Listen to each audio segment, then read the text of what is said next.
নমস্কার বন্ধুরা, রাঙামাটি রান্নাঘরে আমি মিঠু আপনাদের সকলকে স্বাগত জানাই। আজকে আমি দেখুন এই 7 রকম কলাই রোদে দিয়েছিলাম।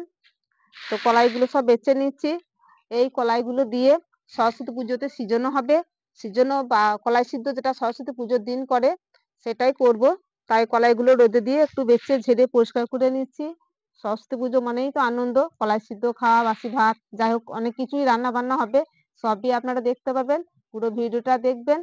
আজকে আমি এখন এই কলাইগুলো বেছে পরিষ্কার করে নেব, তারপর সব উনুনে কলাইগুলো ভেজে নেব। তো ভিডিওটা দেখুন আমি কেমন ভাবে কলাইগুলো ভেজে নিই।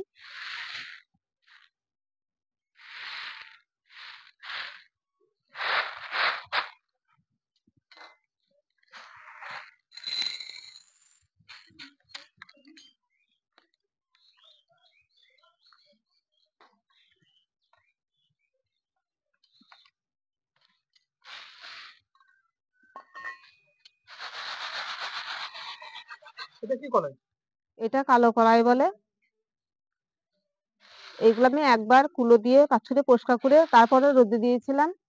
আমাদের বাড়িতে রোদ খুব কম হয়, এখন দেখুন ছায়া হয়ে গিয়েছে, একদমই রোদ নাই বাড়িতে আর।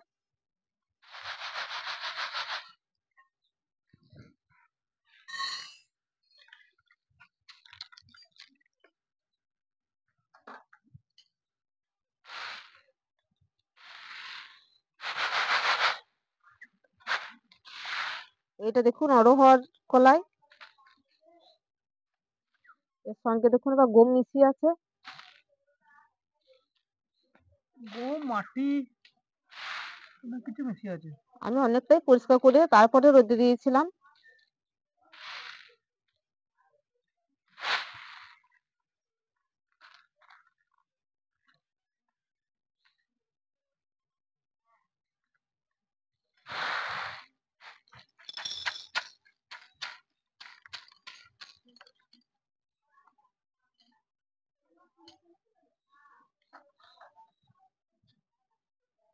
এটা দেখুন রাজমা কলাই, এটা পরিষ্কার করেই নিয়েছি, এটা পরিষ্কার করার কোনো দরকার নেই।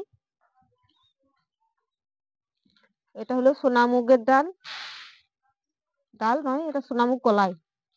ডালটা হলে তো ভাঙা হতো।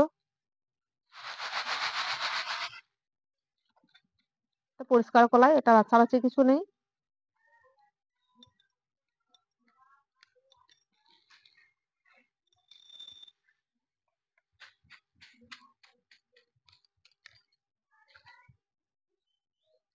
এই চালনিটা ছোট বলে একটু বড় আছে।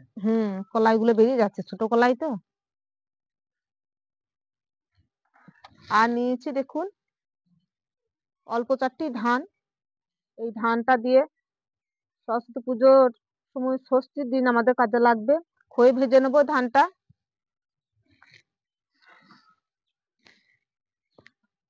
সব কলাইগুলো পরিষ্কার করে নিলাম।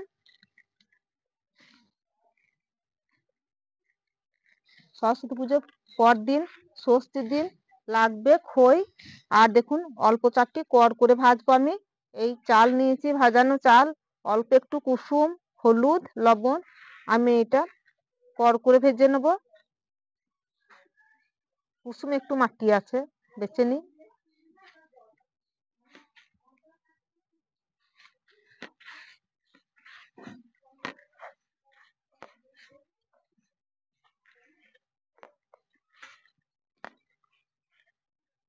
এই যে কড়কড়েটা ভাজবো, এই কড়কড়েটা রোদে না দিলেও হবে, একটু আমি হাওয়াতে দিয়ে এটা শুকিয়ে নেবো। এই কলাইগুলো আগে ভেজে নেবো, তারপর আমি এই কড়কড়েটা ভেজে নেবো, চাল কড়কড়ে। শুধুমাত্র লবণটা মাখিয়ে নেওয়ার মতো অল্প একটু জল দিলাম, লবণটা হলুদটা মাখিয়ে নিলাম। এই থালার মধ্যেই মিলে দিলাম আমি। এবার আমি উনুনটা ধরিয়ে নিই।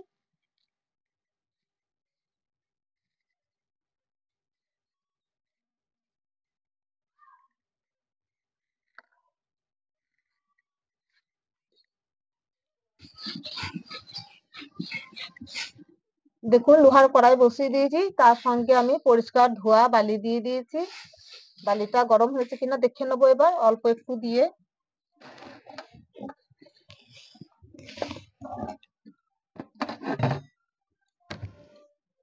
আমি কড়কড়ের জন্য অল্প একটু চাল দিয়ে দেখে নিই বালিটা গরম হয়েছে কিনা।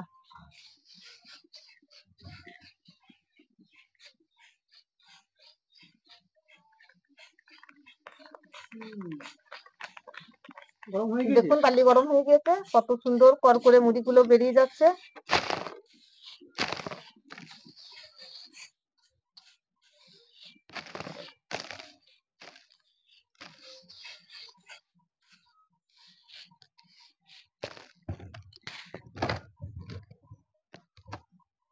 এবার বেশি করে দিয়ে দিই।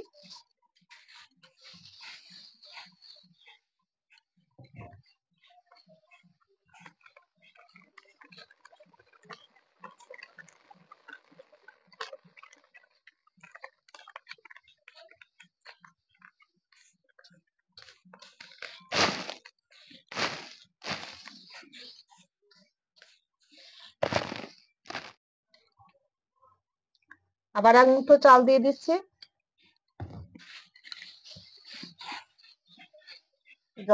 যখন আমার বিয়ে হলো তখন মাটির খোলাতেই এই চাল মুড়ি ভাজা হতো।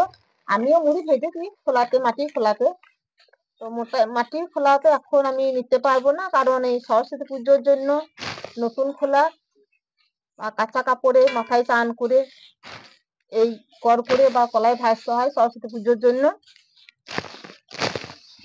তাই আমি লোহার কড়াইয়ে ভেজে নিচ্ছি। এরকম নতুন কুচি এটা আমি ধুয়ে রেখেছিলাম। ধোয়া কাপড় বা পরিষ্কার কাপড়ে এই কলাইটা বা এই কড়কড়ে সবকিছু ভাজতে হয়, কারণ পুজো তো লাগে তাই।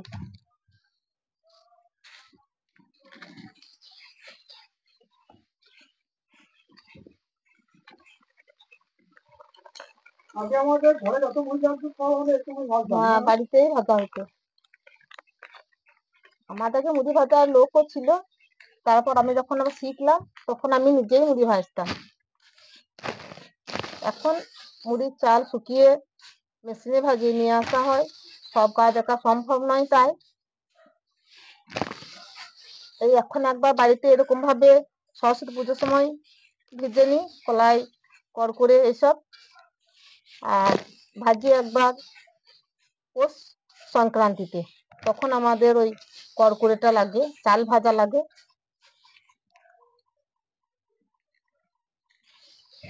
এই দুবার আমি বছর এখন মুড়ি ভেজে নিই অল্প একটু করে পুজোর মতো। গ্রাম বাংলায় অনেকের ঘরেই এখন মুড়ি ভাজা প্রচলনটা আছে।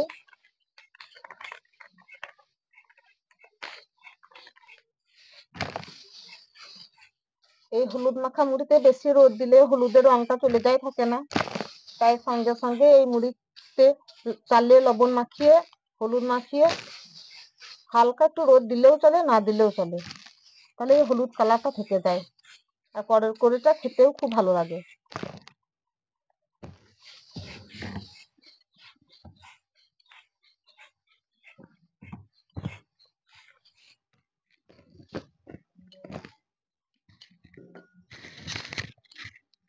কড়কড়েটা ভাজা হয়ে গেল।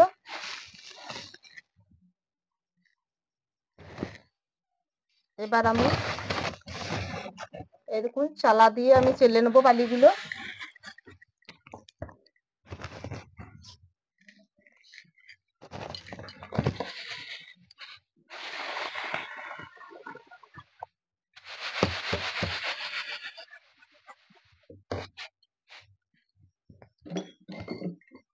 পুজোর জন্য তাই আমি এরকম এই বয়ামটা ধুয়ে রেখেছিলাম,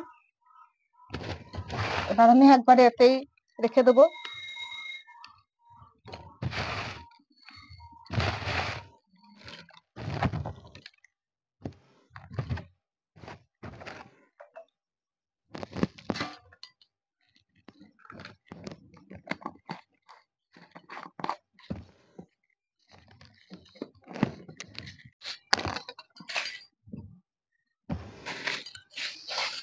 এবারেই আমি কালো কলাই গুলো ভেজে নেবো অল্প অল্প করে।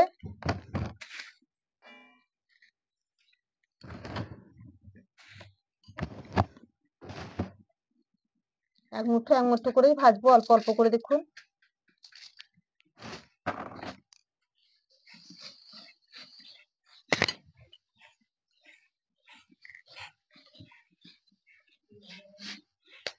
আগে কুচি বিক্রি করতে আসতো খাওয়াটা, এখন বিক্রি করতে আসতো না? এখনো বিক্রি করতে আসে, বাজারেও পাওয়া যায়, এখনো কুচি বিক্রি করতে আসছে গ্রাম থেকে।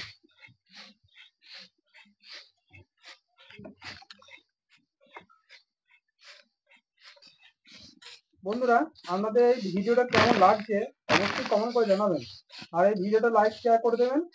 অবশ্যই এই ভিডিওটা শেয়ার করবেন, আরো অন্যান্য বন্ধু জানতে পারবে কিভাবে গ্রামে মুড়ি ভাজা কলাই ভাজা হয়ে থাকে।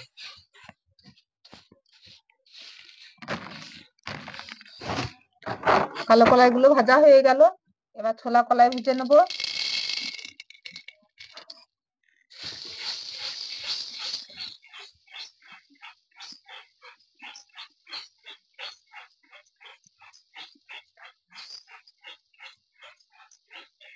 দেখুন বালিটা এক পাশে আমি জড়ো করে রেখে দিয়েছি, শুধু ছোলাটা গরম কড়াইয়ে নেড়ে নিচ্ছি। দেখুন এরকম করে নাড়াচাড়া করে নিলে কলাইগুলো বেশি ফুটবে ভালো। একটু গরম করে নিলাম, এবার বালির সঙ্গে দিয়ে দিলাম।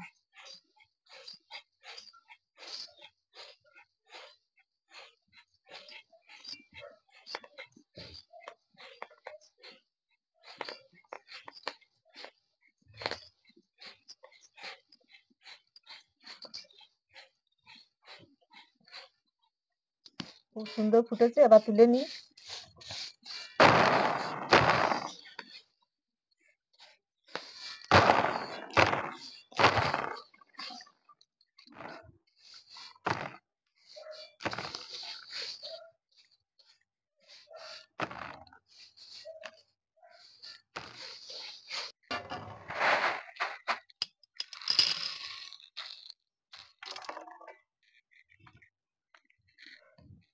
ছোলা ভাজা হয়ে গেল। ছোলা ভাজা হলো, কড়কড়ে হলো, কালো কলাই ভাজা হলো। এবার রোমা কলাই বা বরবটি কলাইটা ভেজে নেবো।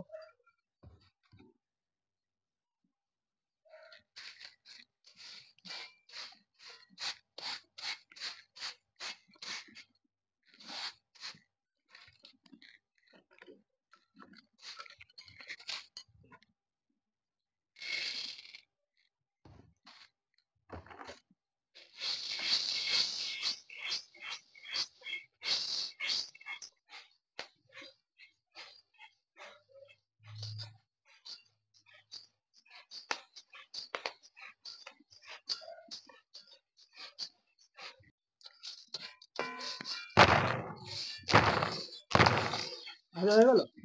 ভাজা হয়ে গেল, এবার মটর গুলো ভেজে নেবো।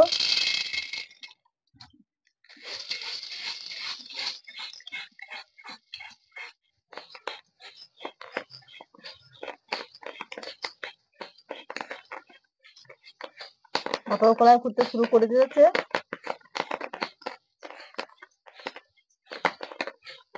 দেখুন কেমন মটর গুলো ফুটছে।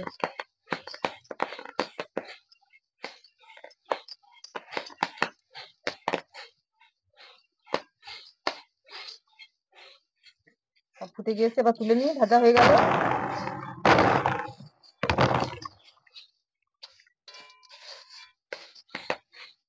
এই মটর কলাই ভাজা আমার বাবা খুব ভালোবাসেন, আমার মাকে ভেজে ভেজে কৌটোতে ভরে রেখে দিতে হতো।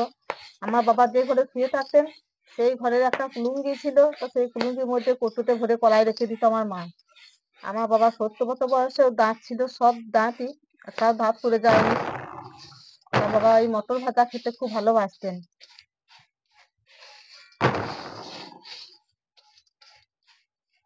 সেই মটর কলাই ভাজলে বাবার কথাটা মনে পড়ে যায়।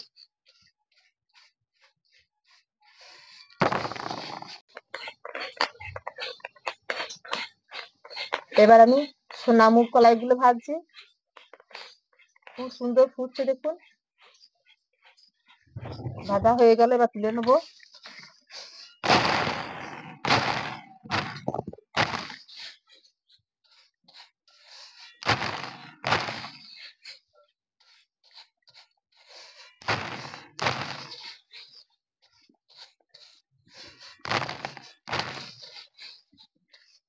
বন্ধুরা, মিলে মুড়ি, চিঁড়ে বা এই কলাই ভাজা আর এই বাড়ির উনুনে ভাজা কলাই, চিঁড়ে, বাদাম যে কোনো জিনিসই বলুন না কেন, ঘরের ভাজার স্বাদই আলাদা। তো গ্রাম বাংলা মানুষ ঘরে ভাজা খাওয়ার স্বাদটা জানেন, কিন্তু শহরে মানুষ যারা আছেন হয়তো বা সবাই এই ঘরের ভাজা জিনিসের স্বাদটা পান না। যদি কোনো শহরের মানুষ আপনারা ঘরের ভাজা খেয়ে থাকেন তা কমেন্ট করে জানাবেন।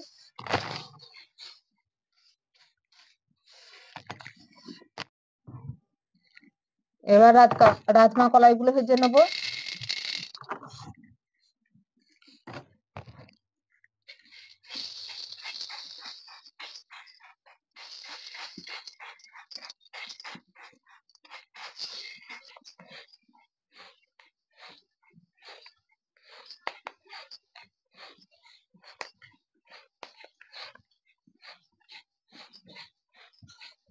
রাজমা কলাই ফুটতে শুরু করে দিয়েছে।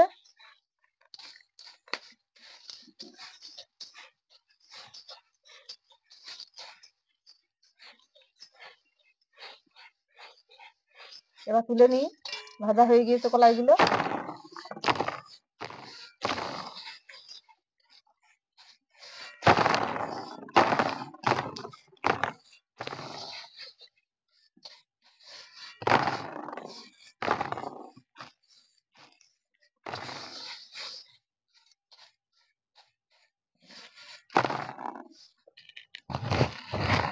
রাজমা কলাইগুলো ভাজা হয়ে গেল সব, দেখুন।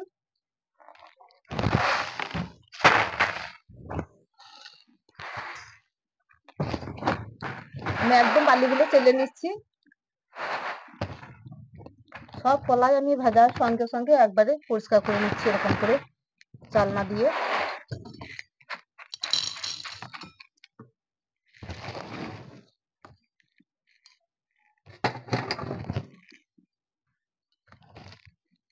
এবার এগুলো আবার কড়াইতেই দিয়ে দেবো।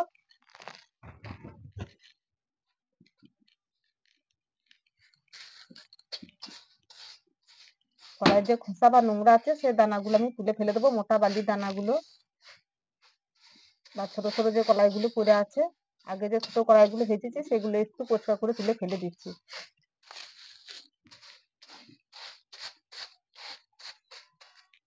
এবার অরহরের কলাইটা ভেজে নেবো, অরহর কলাই।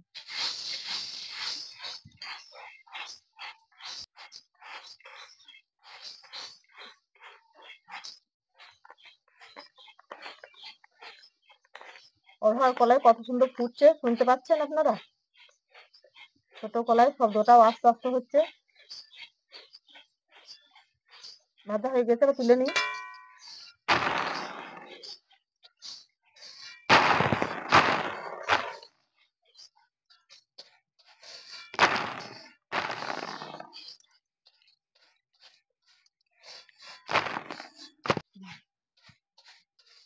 সাত রকম কলাই ভাজা হয়ে গেছে দেখুন ওখানে।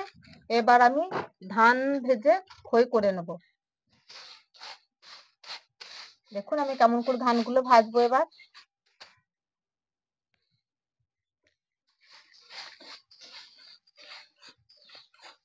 ধান তো খুব ফুটবে, তাই আমি চালনাটা নিয়েছি ঢাকা দেবার জন্য। এই দেখুন ফুটতে শুরু হয়ে গেছে, এই দেখুন।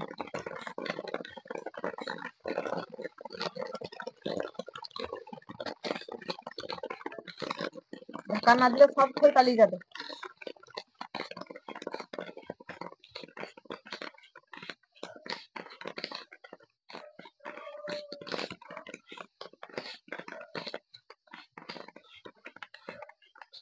এই দেখুন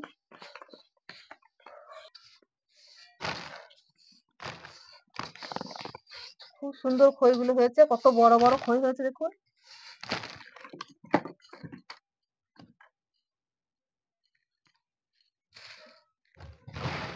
খই ভাজার জন্য যত পুরনো ধান হবে তত খই ভালো হবে। লম্বা লম্বা খই হয়েছে। এই ধানগুলো অনেক পুরনো, টাকা ছিল ঘরে।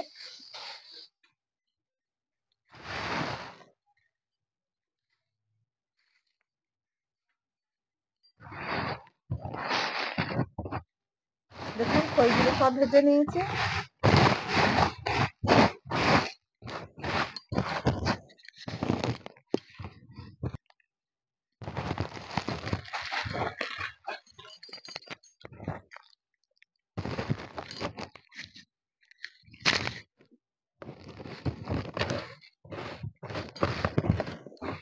বন্ধুরা, এই খই চালা আলাদা আছে, তা ওইটা আমি ধুতে ভুলে গিয়েছিলাম। তো আজকে এই ধানগুলো এই খই চালা ছাড়া বেরোবে না, ধান শুধুই আমি রেখে দেবো আজকে,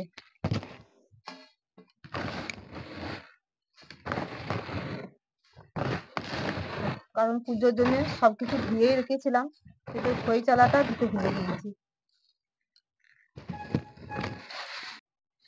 খই ভেজে নিয়েছি বন্ধুরা। খই ভাজার পর শুধু খই ভাজার পর এই খোলা নামিয়ে নিতে নাই, খইয়ের পর একটু চাল ভাজতে হয়। তাই আমি দেখুন একটু চাল রেখে দিয়েছিলাম, কড়কড়ে চালটা, তাই এখানে আমি ভেজে নেব।